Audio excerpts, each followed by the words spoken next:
Olá, meus amigos, uma boa noite a todos, um dia de muita paz para todos nós, a paz do Cristo, que é a paz do trabalho no bem.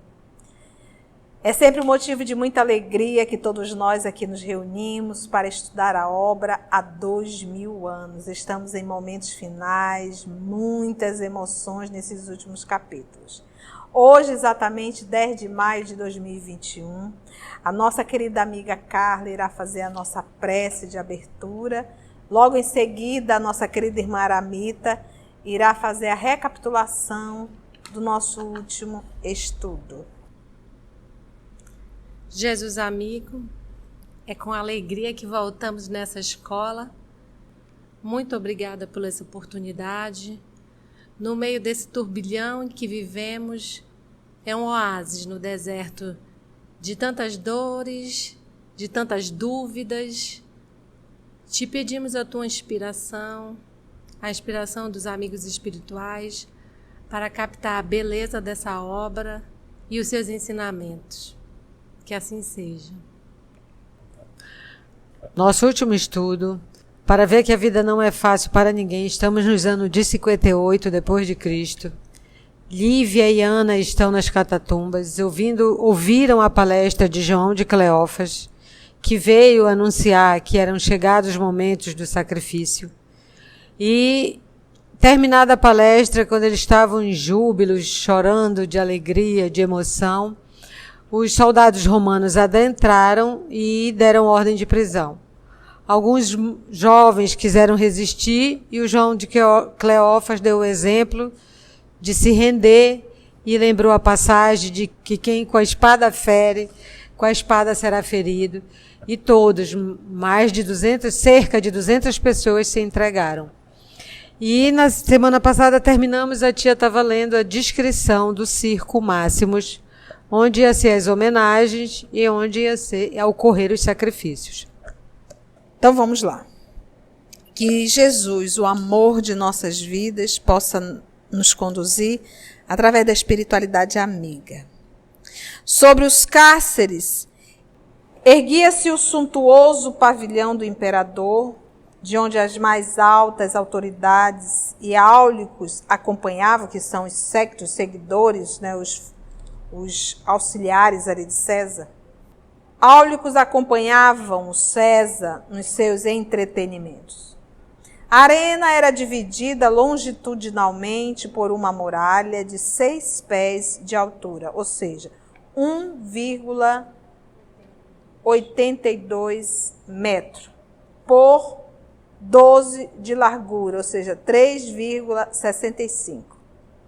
Erguendo-se sobre ela altares e estátuas preciosas, que ostentavam bronzes finos e dourados. Bem no centro dessa muralha, imprimindo um traço majestoso de grandeza ao ambiente, levantava-se a altura de 120 pés, ou seja, 36 metros e 57 centímetros. O famoso obelisco, ou seja, o monumento de Augusto. Gente, 36 metros. Dominando a arena colorida de vermelho e de verde, dando a impressão de relva deliciosa que se tingisse subitamente de flores de sangue. Os míseros prisioneiros daquela caçada humana foram atirados a uma larga dependência dos cárceres nas primeiras horas da madrugada. Os soldados os despojaram um a um dos objetos de valor ou das pequenas importâncias em dinheiro que traziam consigo. As próprias senhoras não escaparam ao esbulho humilhante, sendo roubadas nas suas joias mais preciosas. Apenas Lívia, pelo respeito que inspiravam suas vestes, foi poupada ao exame infamante, Porque lembra que ela se veste porque é uma patrícia romana. Num gabinete privado, Cláudio Varros dava ciência ao seu superior, Cornélio Rufus, do êxito da diligência que lhe fora cometido aquela noite. Então, agora nós vamos ver um diálogo entre o Cláudio e o seu superior, Cornélio. Sim, pelo que vejo, a festa de amanhã correrá inteiro contento do imperador. Essa primeira caçada de cristãos era essencial ao glorioso feito das grandes homenagens aos senadores. Mas escuta, quem é essa mulher que traz a toga das matronas da mais alta classe social? Então continuava ele mais discretamente, referindo-se a Lívia. Lembra que ela está trazendo a toga, ou seja, o vestido, né, ali a túnica das matronas, ou seja, das mulheres, das mães da mais alta classe social. Então, você vê que a roupa mostrava o nível da criatura. E a gente sabe que hoje isso ainda pesa. Vamos ver, então, a resposta do centurião, muito pensativo. Ignoro. Aliás, muito me admirei de encontrá-la em tal ambiente, mas cumpri severamente as vossas ordens. Fizeste bem. Todavia, como se estivesse adotando intimamente uma providência nova, Cornélio Rufus sentenciou: Deixá-la-emos aqui até amanhã, até o momento do espetáculo, quando, então, poderá ser posta em liberdade. E por que não a libertamos desde já? Ela poderia, na sua condição de nobreza, provocar algum movimento de protesto contra a decisão de César. E isso nos colocaria em péssima situação. E como essas miseráveis criaturas serão atiradas às feras na qualidade de escravos e condenados à última pena nos derradeiros divertimentos da tarde, não convém nos comprometermos perante a sua família. Retendo-o aqui, satisfazemos os caprichos de Nero e, soltando em seguida, não nos incompatibilizaremos com os que gozam dos favores da situação. É verdade. Essa é a solução mais razoável. Contudo, por que motivo essas criaturas serão condenadas como escravos, quando não deveriam morrer como cristãos? Pois tão somente essa é a causa da sua justa condenação? A razão de sua morte não está na humilhante doutrina que professam? Então, olha só que pergunta interessante. Contudo, por que motivo essas criaturas serão condenadas como escravos quando deveriam morrer como cristãos? Então, eles foram presos como cristãos, mas para aquela sociedade que está dentro do circo, eles não sabem que são cristãos. Para eles, são escravos que cometeram delitos. Olha que informação aqui. Entendeu? Então, para os senadores, o senador Públio, ele não sabe que ali quem está sendo morto são cristãos. Ok? E é essa a indagação. Vamos lá ver. Sim, mas temos que ponderar que o imperador não se sente ainda com bastante força para enfrentar a opinião dos senadores, dos edis e de várias outras autoridades que certamente desejariam advogar a causa destes infelizes em desprestígio dele e no de seus mais íntimos conselheiros. Mas não duvido de que essa perseguição aos adeptos da odiosa doutrina do crucificado será oficializada em breves dias, tão logo os poderes imperiais estejam mais fortemente centralizados. Edis, gente, são os magistrados romanos. Tá? Nero foi, então, imperador e ele governou de 54 até 68. Então, tivemos aí 14 anos de Nero. Tem uma nota que o Emmanuel coloca. A maioria dos historiadores do Império Romano assinala as primeiras perseguições ao cristianismo somente no ano de 64. Entretanto, Desde 58, alguns dos favoritos de Nero conseguiram iniciar o criminoso movimento, salientando-se que os cristãos da época, antes do grande incêndio da cidade, eram levados ao sacrifício na qualidade de escravos misérrimos para divertimento do povo. Então, por isso é que os historiadores acreditam que tudo começou depois do incêndio. Mas aqui o nosso Emmanuel revela, olha só o que é uma obra espiritual, gente, que está além do que a história conta. Diz que não, bem antes começou, só que eles eram apresentados como escravos misérrimos, ok? Vamos lá, então, ainda continuando. Esperemos, pois, mais algum tempo e, até lá, fortifiquemos o prestígio de Nero, porque o detentor do poder deve representar sempre o melhor dos amigos. Mudou? Enquanto isso ocorria, todos os cristãos se dividiam em grupos no interior do cárcere, trocando as mais íntimas impressões sobre o angustioso transe. Em dado momento, todavia, abriu-se uma porta por onde surgiu a figura detestável de Cláudio, exclamando ironicamente: Cristãos, não há clemência de César para os que professam as perigosas doutrinas do Nazareno. Se tendes alguns negócios materiais a resolver, lembrai-vos de que é muito tarde, porquanto poucas horas vos separam das feras da arena do circo. Novamente, a pesada porta se fechava sobre a sua figura, enquanto os míseros condenados se surpreendiam amargamente com a notícia inquietante e dolorosa. Através das grades reforçadas, podiam observar os movimentos dos numerosos soldados que os guardavam, dando guarida, nos primeiros instantes, às mais angustiosas conjecturas, ou seja, pressentimentos. Depressa, porém, voltara-lhes a calma e os prisioneiros se aquietaram com humildade. Alguns faziam preces fervorosas, enquanto outros trocavam pensamentos em voz baixa.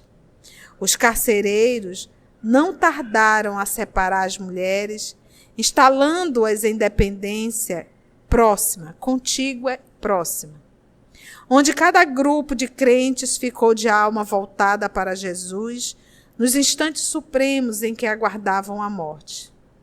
De manhãzinha, mal o sol havia surgido de todo nas amplitudes do formoso firmamento romano, vamos encontrar Ana e Lívia, em conversação quase serena, a sós, numa espécie de biombo dos muitos existentes na espaçosa sala reservada às mulheres, ao passo que numerosas companheiras aparentavam descansar extremunhada. Senhora, exclamava a serva, algo preocupada. noto que vos tratam aqui com simpatia e deferência. Por que não pleiteardes imediatamente a vossa liberdade? Não sabemos o que de sinistro e terrível nos ocorrerá nas horas penosas desse dia. Respondeu Lívia, bem tranquila. Não, minha boa Ana. Deves ficar certa de que minha alma está convenientemente preparada para o sacrifício. E ainda que me não sentisse confortada, não deverias apresentar-me semelhante ao alvitre, porque Jesus, sendo embora o mestre de todos os mestres e Senhor do reino dos céus, não pleiteou sua liberdade junto aos algozes que o atormentavam e oprimiam. Isso é verdade, senhora.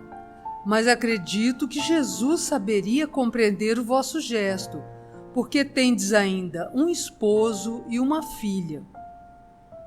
Um esposo? Retrucou a nobre matrona com heróica serenidade. Sim, agradeço a Deus a paz que me concedeu, permitindo que Públio me demonstrasse a sua contrição nestes últimos dias. Para mim, só essa tranquilidade era essencial e necessária, porque o esposo, na sua afeição humana, eu o perdi há longos 25 anos. Em vão sacrifiquei todos os impulsos de minha mocidade para lhe provar o meu amor e a minha inocência, em contraposição à calúnia com que humilharam o meu nome. Por 1/4 de século tenho vivido com as minhas orações e as minhas lágrimas. Angustiosa tem sido a minha saudade e doloríssimo o triste degredo espiritual a que fui relegada no plano dos meus afetos mais puros. Não creio possa reviver para mim, no coração do velho companheiro, a confiança antiga, cheia de felicidade e ternura. Quanto à filha, entreguei-a a Jesus, desde os dias de sua infância, quando me vi obrigada à terrível separação do seu afeto. Afastada de sua alma por imposição de Públio, tive de sufocar os mais doces entusiasmos do coração materno.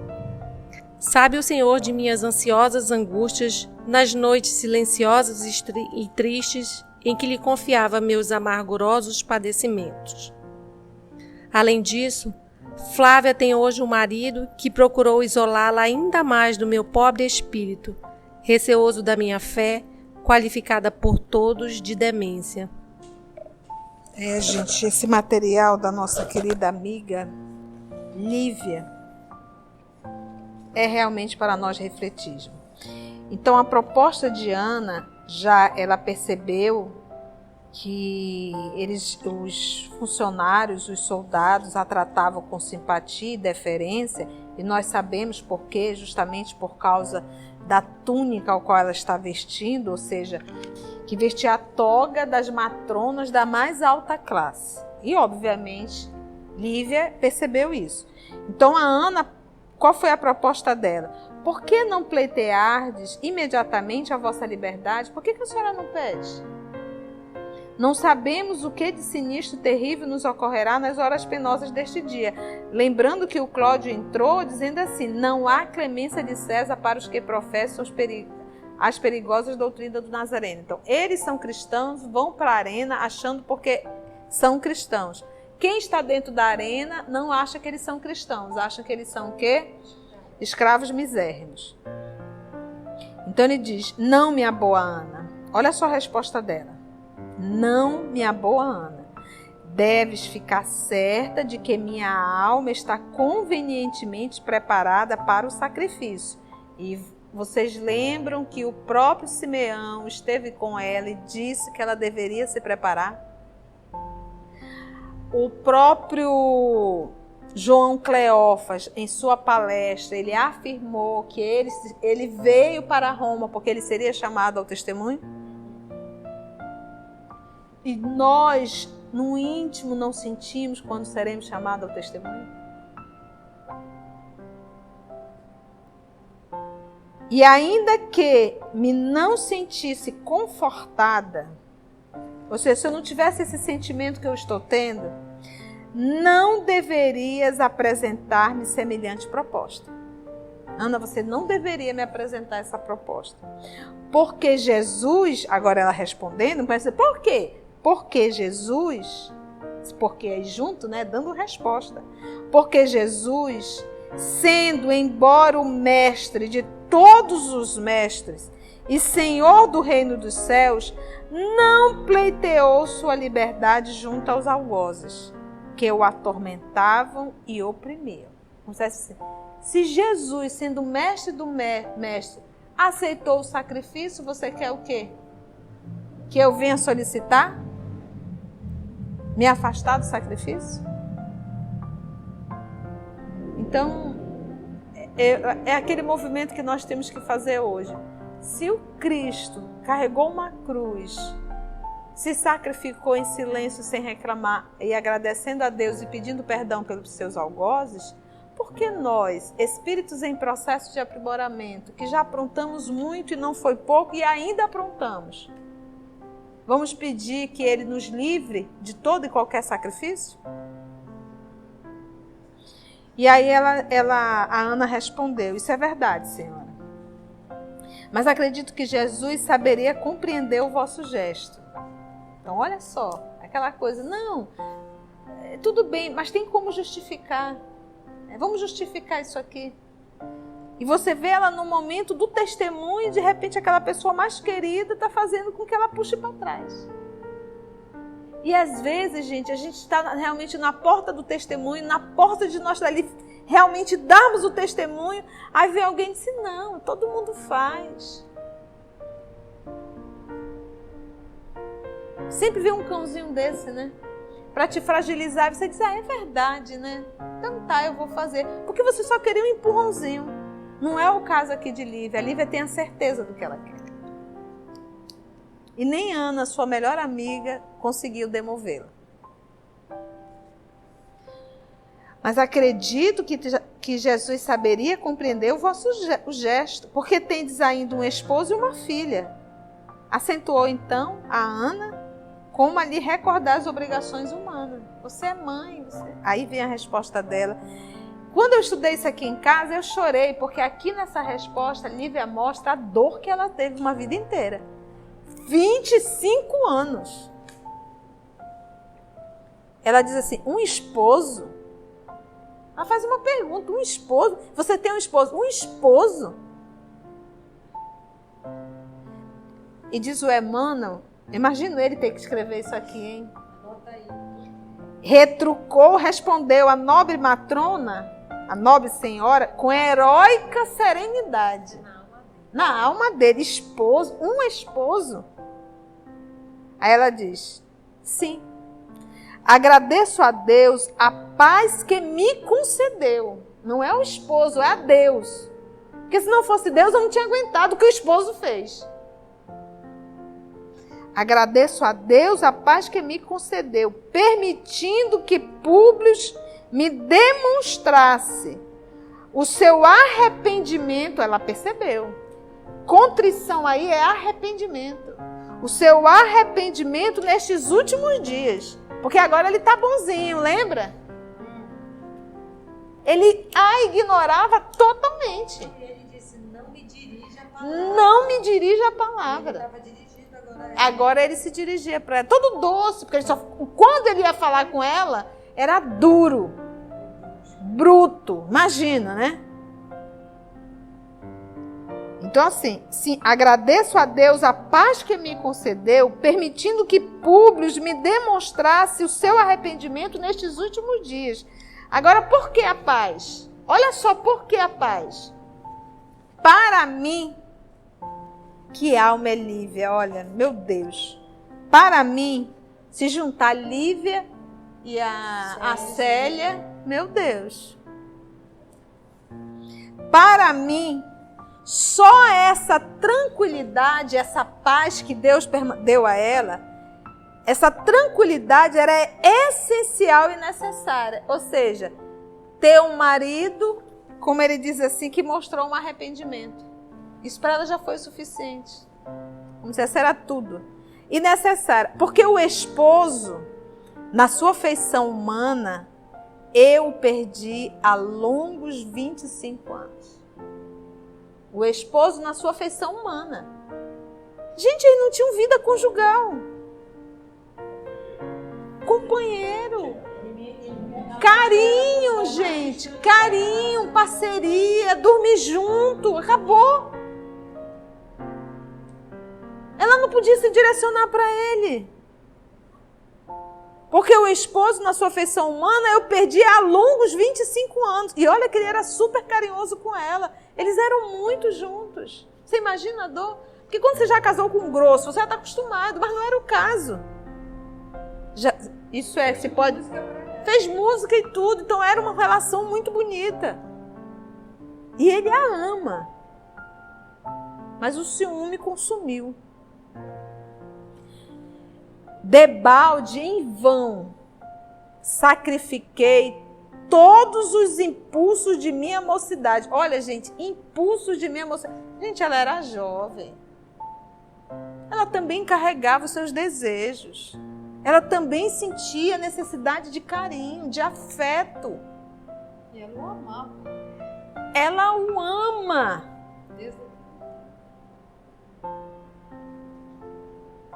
Então não foi fácil para Lívia. Gente, a pior coisa que pode existir é você se sentir menosprezada por alguém que você muito ama. E ainda ser acusada de algo que não cometeu. E você olhar para alguém que muito ama e essa pessoa ter esse julgamento para com a tua pessoa. Em vão sacrifiquei todos os impulsos de minha mocidade para lhe provar o meu amor e a minha inocência. Ela se calou. Em contraposição à calúnia com que me humilharam meu nome. Porque é uma humilhação. De repente o seu esposo acha que ela o traiu com outro homem. Um homem de péssima conduta moral, que era o Pilatos. E, poxa, você casou comigo, tem essa ideia de mim? E não acreditar em mim? Por 1/4 de século, 25 anos tenho vivido com as minhas orações e as minhas lágrimas.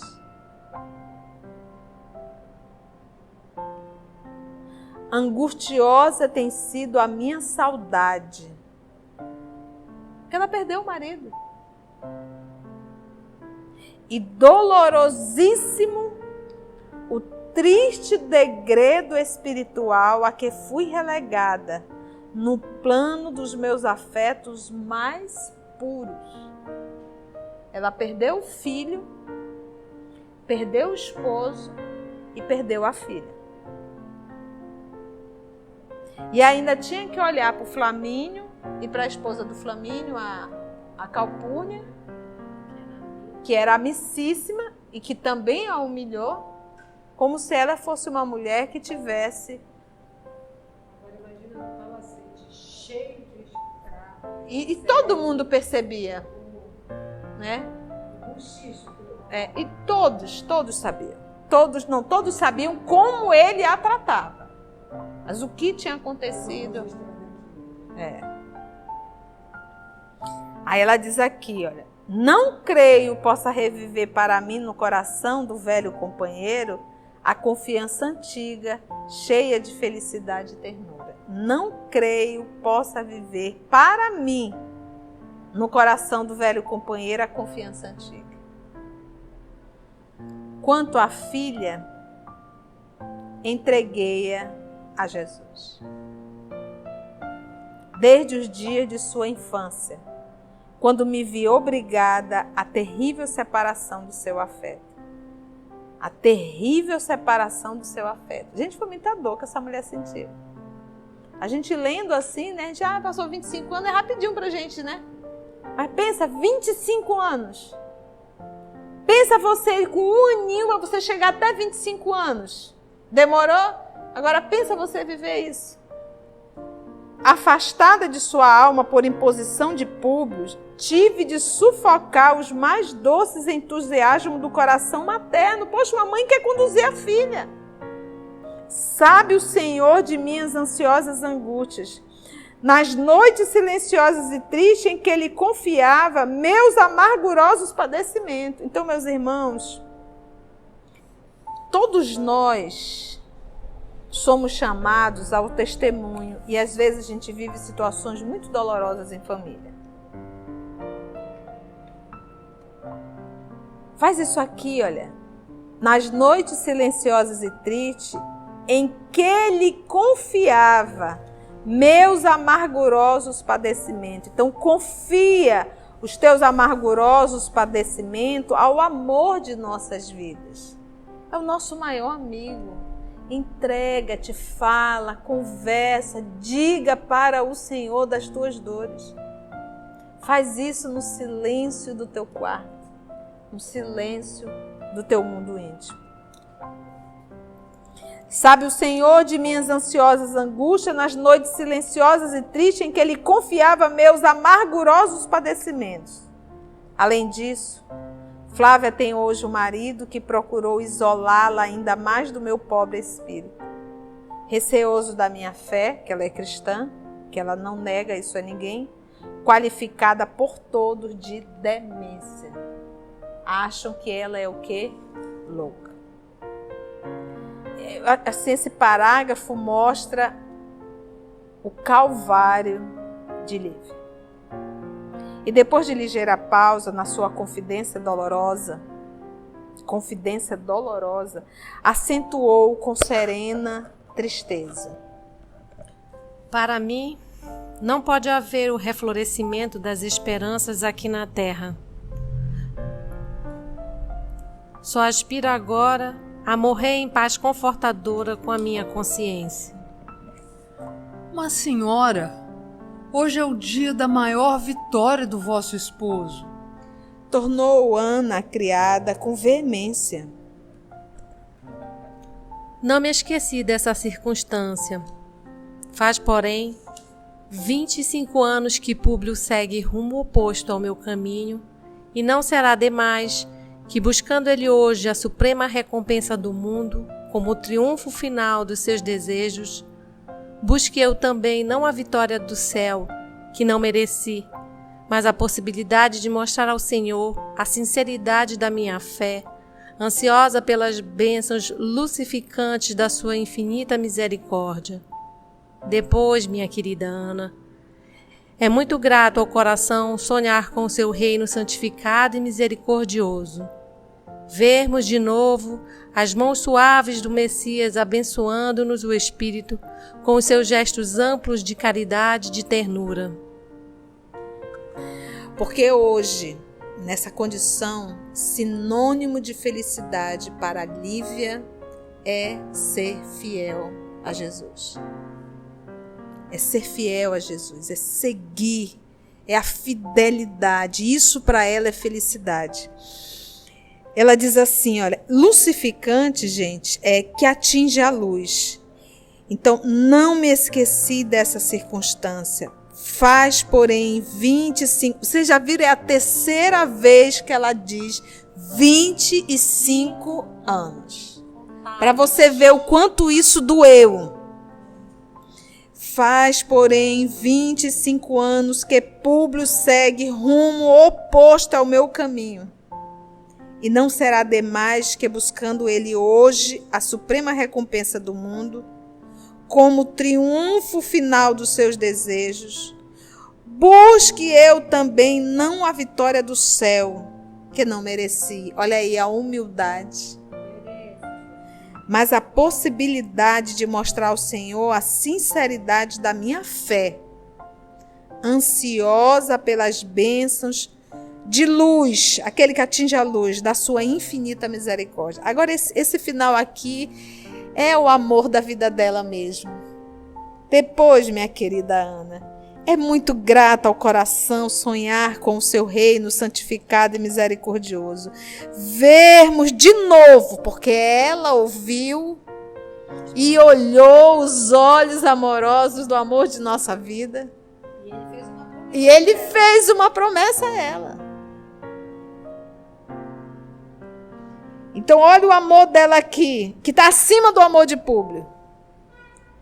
Vermos de novo as mãos suaves do Messias abençoando-nos o Espírito, com os seus gestos amplos de caridade e de ternura. E aí é fala do nosso querido Chico. Todos nós estamos com muita saudade de Jesus. Isso aqui era saudade. Lívia tinha um clarão divino nos olhos que se lhe molhavam em lágrimas espontâneas, como se houvesse caído sobre o seu coração o orvalho do paraíso. Via-se claramente que suas ideias não estavam na terra, mas sim flutuando num mundo de radiosidades suavíssimas, cheio de recordações carinhosas do passado e saturado de ternas esperanças no amor de Jesus Cristo. Aqui o Emmanuel colocou cheios de recordações carinhosas do passado e saturado de ternas esperanças no amor de Jesus Cristo. Se nós voltarmos aqui, o meu aqui é lá na página 21, Vamos aqui só recordar do sonho do senador e o que significava a presença de Lívia na sua vida. Lívia devia ser, lembra, ele está num sonho, ele está ali dentro de um tribunal, lembra? E ele diz assim, ó, Lívia devia ser o meu anjo tutelar nesse conselho de magistrados intangíveis, porque sua destra, olha só, sua mão, pairava sobre minha cabeça, como a impor-me resignação e serenidade, a fim de ouvir as sentenças supremas. Então, olha a hierarquia dessa esposa. E mais embaixo tem uma fala que ele diz assim, ainda esse espírito diz a ele, feliz de ti, se bem souberes aproveitar a oportunidade bendita da reabilitação pela renúncia e pela humildade. Determinou-se que sejas poderoso e rico, a fim de que, com teu desprendimento dos caminhos humanos, no instante preciso, possas ser elemento valioso para os teus mentores espirituais. O momento preciso, ele frente a frente com Jesus, a filha curada, e o que ele fez? Tô nem aí. Vou optar pelo poder. Então, só para a gente lembrar, gente, quem era Lívia? Continuava falando como se fora tão somente para a sua própria alma, na intimidade do coração. Sim, ultimamente, muito me tenho lembrado do Divino Mestre e de suas palavras inesquecíveis. Naquela tarde inolvidável de suas pregações, ainda era crepúsculo e o céu estava recamado de estrelas, como se as luzes do firmamento desejassem também ouvi-lo. As ondas do Tiberíades, que se apresentavam, frequentemente tão rumorosas ao fustigo do vento, vinham silenciosas, desfazer-se num leque de espumas, de encontro às barcas da praia, numa doce expressão de respeito, quando se faziam ouvir na paisagem os seus divinos ensinamentos.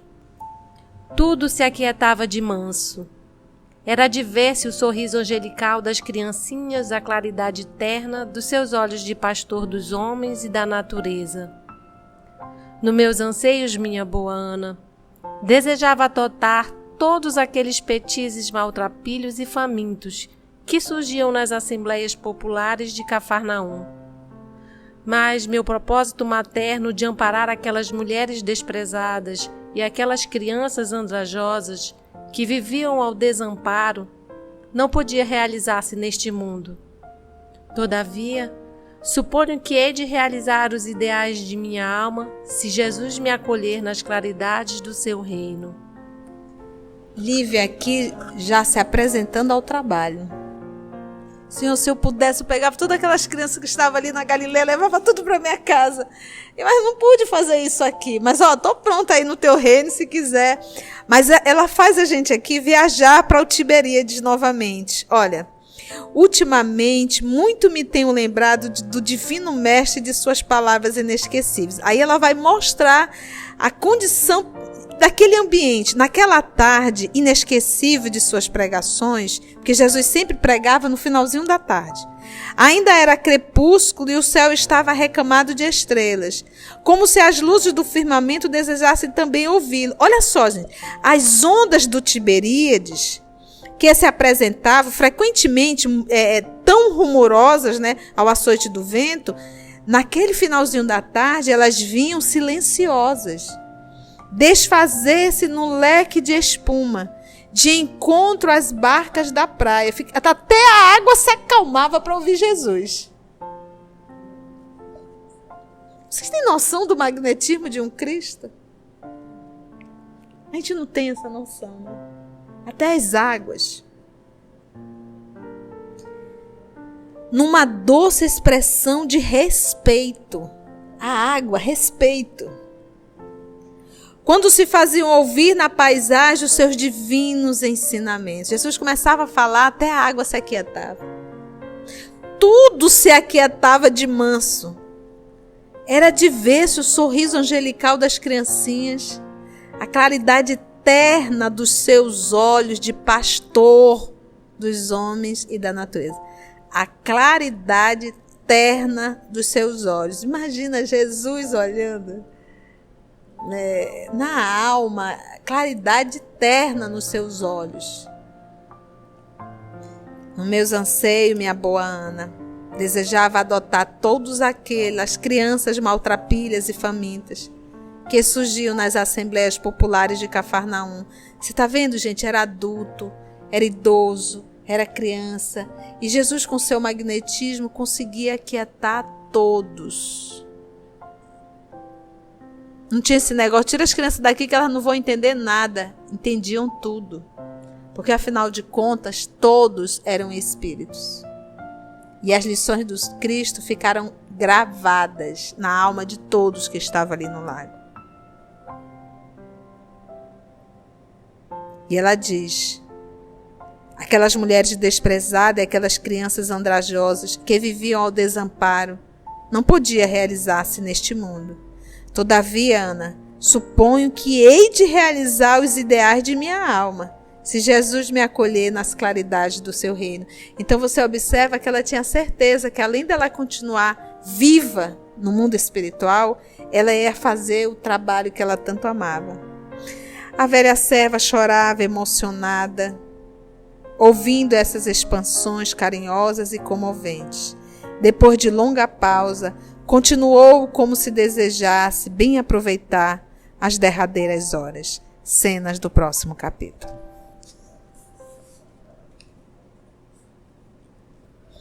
Vamos orar? Amado Mestre Jesus, amor de nossa vida.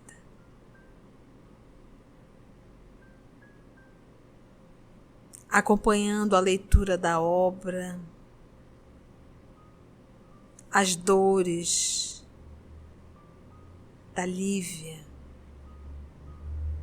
o sacrifício, a renúncia, mas o consolo constante em teus braços.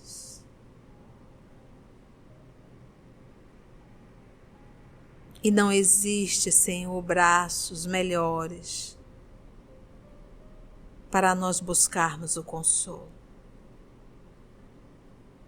Não existe amor maior do que o teu por cada um de nós. Amado Mestre, somos todos crianças espirituais, teimosas e rebeldes, acreditando na ilusão dos brinquedos terrenos, distraindo-se muitas vezes ao longo de séculos com esses brinquedos. A terceira revelação, a doutrina que o Senhor nos prometeu, o Consolador prometido, veio para nos fazer crescer nessa infância que nós persistimos há tantos milênios.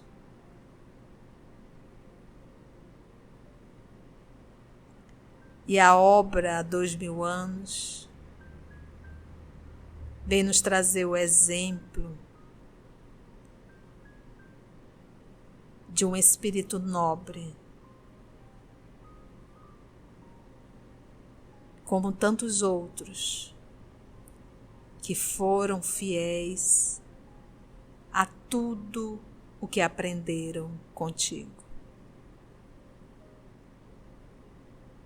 Que nós possamos, Senhor, na condição de espíritas cristãos, sermos fiéis com tudo o que temos aprendido.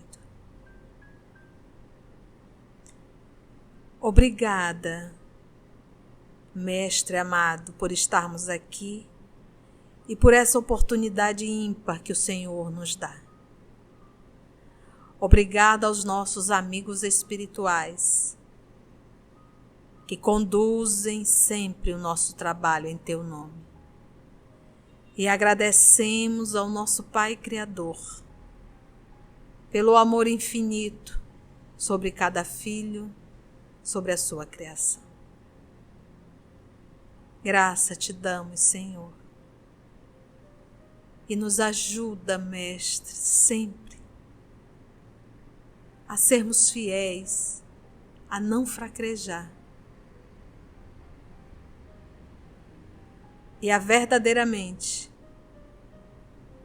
não te negar em nossas atitudes. Muito obrigada, amor querido. E se Deus nos permitir, que possamos retornar para darmos continuidade ao nosso próximo estudo. Graça te damos, Senhor, que assim seja.